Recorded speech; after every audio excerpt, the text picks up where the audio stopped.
Баршаңызға сәлем. Бүгін үй жағдайындағы бисквитті тирамису дайындаймыз.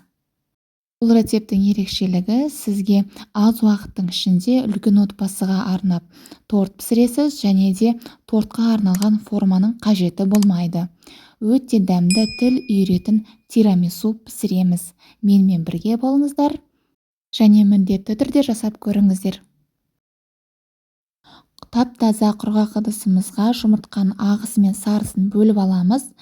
Қант, ұн, жүгері крахмалы, разрыхлитель, ванилин, ванильный сахар қалауларыңызша және де тұз, шым қажет болады. Жұмыртқамыздың ағына шым тұзымызды салып, миксерімізбен айландырып аламыз. Дәл видеодағыдай көпіріктену керек. Және міндетті түрде сіздің жұмыртқаларыңыз бөлме температурасында кемінде 3-4 сағат тұру керек. Сол кезде сіздің жұмыртқаңыз өте жақсы болып көтеріледі. Енді қантымызды 3-4 бөлікке бөліп, миксерімізбен араластырамыз. Біздің меренгамыз өте қатты болу керек. Ыдысымызды көтерген кезде, дәл видеодағыдай, ағып кетпеу керек. Ендігі кезекте жұмыртқамыздың сарысын кезектен салып, миксерімізбен айландырамыз. Біркелкі масса болғанша дейін миксеріміздің көмегімен 5-10 минут айландырып аламыз. Миксеріңізді міндетті түрде бір бағытта ғана ұстаңыздар. Сол кезде жақсы біздің жұмыртқамыз көтерілетін болады. Ендігі кезекте біз крахмал, разрыхлитель, ұн және де ванилиндарымызды салып, кезегімен осылай видеода көріп тұрғандарыңыздай 3-4 бөлікке бөліп, илегіштің көмегімен осылай өткізіп алсаңыздар, сіздің бисквиттарыңыз өте биік, сондай жақсы көтерілетін болады. Бір түйіршік қалмау керек. Бұнда да біз қалақшаның көмегімен бір бағытта жұмыртқамызды басып салмау мақсатында осылай көтеріп шығамыз, араластырып толығымен. Осындай бисквиттарымызға силиконды қалақшалар қолданғанымыз дұрыс болады, немесе силиконды венчиктерді де қолдануға болады. Біздің қазіргі мақсатымыз жұмыртқамызды басып тастамау және де бір түйіршік қалмайтындай біркелкі масса болу керек, дәл видеодағыдай. Алдын ала пешімізді 160 градусқа қыздырып қойыңыз. Пешіміздің табақшасына пергамент төсеп, осылай бисквитімізді ақырын құйып және де бір тегіс қылып тегістеп аламыз. Сонда біздің бисквитіміз дәлме-дәл осындай біркелкі болып пісетін болады. Бисквитімізді осылай пісіру мақсатында ол тез піседі, әрі тез суиды және де тортымызды жинағанға, пісіргенге өте аз уақытымыз кетеді. 160 градуста 20 минутта піседі. Бисквитіміз бөлме температурасында піскеннен кейін толығымен суу керек. Және де дәл видеодағыдай пышақтың көмегімен шет жақтары жабысып қалса ағытып алыңыздар. Пергаменттан өте оңай шешілетін болады. Тортыңыз біркелкі әдемі болу үшін дәл видеодағыдай шеттерін кесіп алуыңызға болады, немесе сол қалпында да қалдыруыңызға болады. Және де осы бисквитімізді тең 2 бөлікке бөліп аламыз.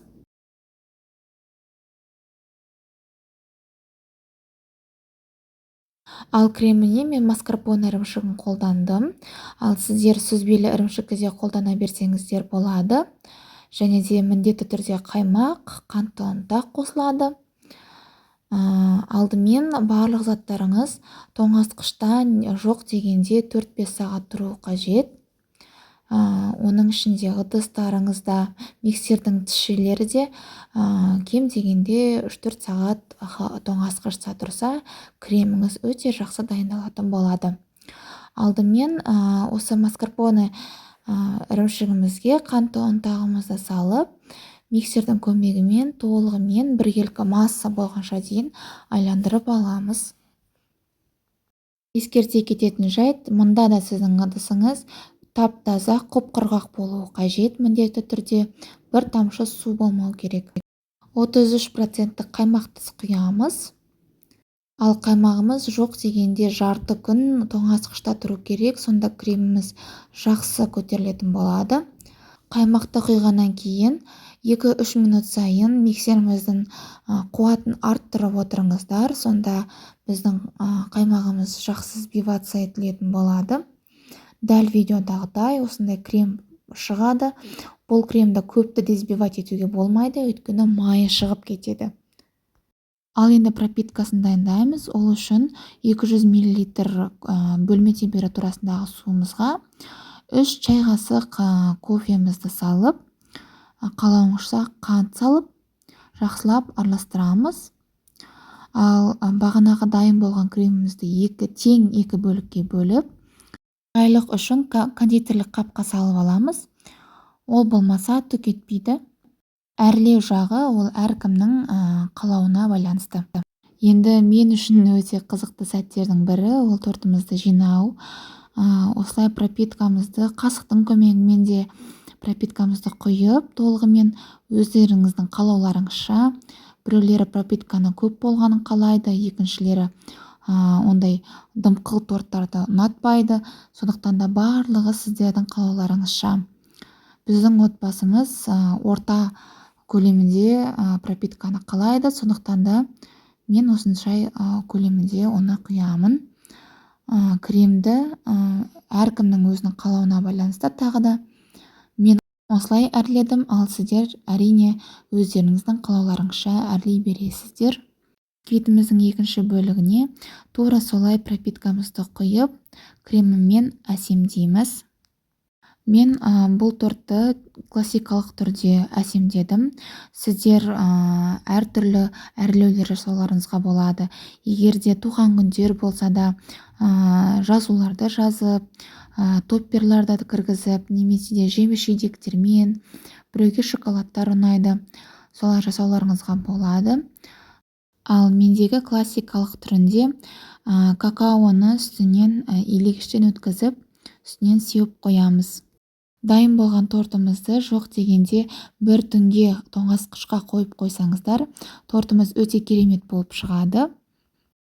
Пропиткасы да кремі де сіңіп, тортыңыз өте дәмді болады.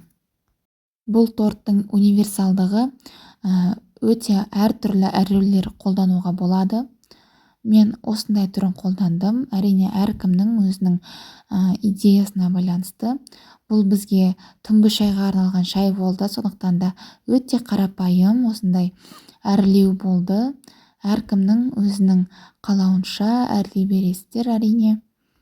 Егер де менің рецептім сізге ұнап жатса, және де пайдалы болып жатса, лайк басып, комментарий жазып, менің арнама тіркелуді ұмытпаңыздар.